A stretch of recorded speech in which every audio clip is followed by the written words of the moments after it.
Okay, today is Friday, the 25th, and for you guys back in the States, we're a day up on you. Nah. Alright, as you can tell, the jet lag hasn't completely worn off, and We woke up at 4:30 this morning. and Gary's drenched in sweat. and we're sweating profusely. We are sweating profusely. So, as you can see, we're in the jungle of, now we're actually downtown Bangkok in the, kind of the red tape district. Red light district, not tape. The red light district where a lot of that fighting took place a couple months ago, and so basically we're just kind of share just a little bit of what we get each day, and just kind of post it on Facebook or YouTube to let folks back home know what's going down. So Dwayne took us on a little hike or a little stroll through the downtown area, and I'll just say, like, in 30 minutes of just walking on the streets of downtown Bangkok, my worldview is completely rocked. My world has just changed. My mindset on so many things in life back in the States has changed so much. Just seeing the homeless, leprosy, people just on the streets, no legs, no arms, like begging for money. Just another thing that stood out to us is just sexual immorality. 700,000 prostitutes in Bangkok. It's the number one sex trafficking city in the world. And it's just really sad. Like, you'd see, like, American men, like, walking around with scantily clad, like, Thai women. You'd have Thai women, like, hollering at you across the street to come in their brothel or whatever. And it's just sexual immorality here is just, it's unreal, actually. And There's just a lot of points, like, you couldn't really even tell the guys and girls apart. And I mean, Dan commented, where's the masculinity here? Yeah, you can get a sex change within a week, I think. And Dwayne was telling us just that prostitution is technically illegal by the books, but the government kind of turns a blind eye to it, as well as gambling and sex trafficking young girls in the industry. And it's just completely blown us away, coming from the Bible Belt, Cowpen, South Carolina, of all places, and then coming to a place like this where it's just in your face. There's nothing subtle about it. So it's like there's no way we could have prepared for this ordeal, I guess, that we're about to undertake. And just kind of one thing Dwayne told me as we're walking around the streets. He said, Thailand is the land of smiles.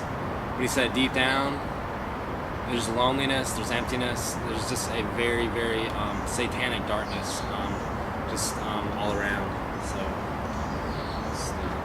And it's just like, in the city of Bangkok, it's very unlike, Dwayne said we're going to be going up to Myanmar after he comes back for 8 days. We're going to go up to the northern part in the jungles and just very secluded.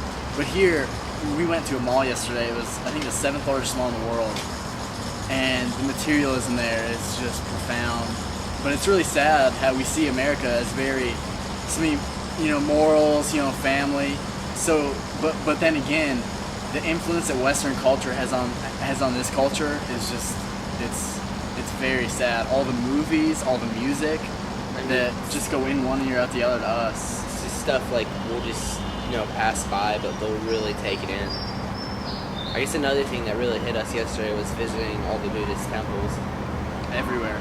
Like, you'll see, I guess, Hindu monuments, which is incense burning, just Buddhist. I mean, every building has, like, relics, spirit house or, like, a Hindu statue out in front of it. And so, like, as we were going, we were on the Sky Train, which is, that'd be, like, similar of, like, the MARTA in Atlanta, or the, what's it called in London? But just the local train thing. We were on top, and they just pointed down, and we got to see. I mean, it's just like, it just shattered our hearts. It was like a huge, I guess you could say, a Buddhist shrine, and there was just flowers. People were putting flowers, people were bowing. There was women dancers. There was sprinkling of holy water onto people, burning of incense. And the sad thing is that people pay for all this stuff. They pay for all the incense, all the flowers, and Dwayne said all that stuff's like reused. So the people are just making, just who knows how much money off of this, but it's so sad because they're just worshiping idols. And I mean, the people seemed so sincere and when they were praying. I mean, really broken, really caring about what they were praying for, just bowing down to idols, and it just makes you wonder just what kind of evil is surrounding that place. And I mean, how many? It's just so different than America. Whereas we'll talk about all these idols and all these other things like we figuratively worship, but seeing somebody actually bow down to something else is, I mean, it's heartbreaking. So, I guess we want to just encourage you guys back in the States and whoever's watching, just to appreciate some more of the values that America does have, because here all that is like literally just kind of stripped away, and just it's a very, very lonely, dark place, and it'd be so hard to be a missionary here. And we just really understood the cost of following Christ in a place like this. It's very, very difficult. Well, that's something you don't, in America, it's we've been reading about, just being here, just being so hot, just being so uncomfortable with the language barriers, and you're like, is this something I really want to do for the rest of my life? And this is Bangkok, this is a pretty progressive city, but where we're going in a month or so, we're gonna be eating like tarantulas, it's gonna be like snakes, it's flooding, just bamboo huts. And so I guess this is just like, they're gonna be like weaning us off. We live in a house right now, but I think something that isn't really hit upon in America is in Luke when it talks about the cost of discipleship. And instead of in America where it's more just come down the aisle, just say that so you can get all these numbers, it almost seems like in that chapter in Luke it's kind of a warning. It's not like you come and accept Jesus, it's like, are you sure you want to do this? It's more of a Count the cost before you follow him. Yeah, like the builder, I mean, before someone builds a building, they obviously, before they build, they're going to count, is it worth it? Do I have enough materials? Do I have enough this? So that's just like, that's a tough reality to face, is counting the cost of whether you truly want to follow Christ. Like Gary said this morning, you can say you believe in God, but even Satan believes in God. But who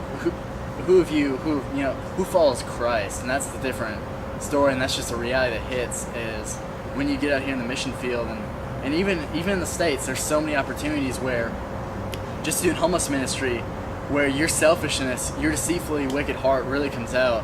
Just like, how much are you willing to give up? How much money are you willing to give to somebody?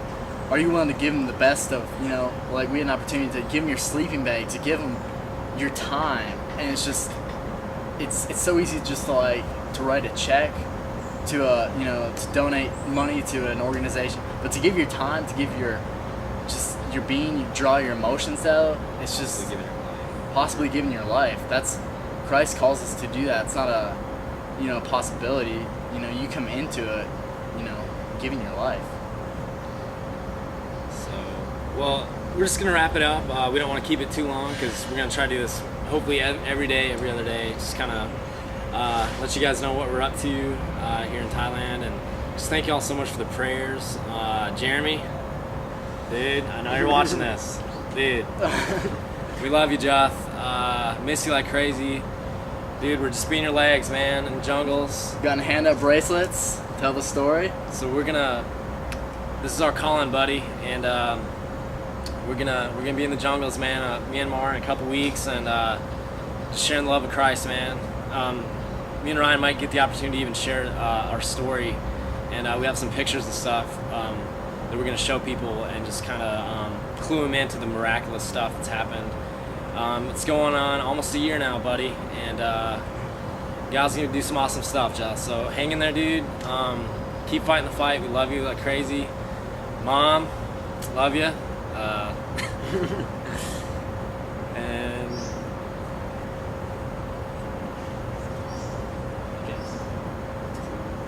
Sawadee ka!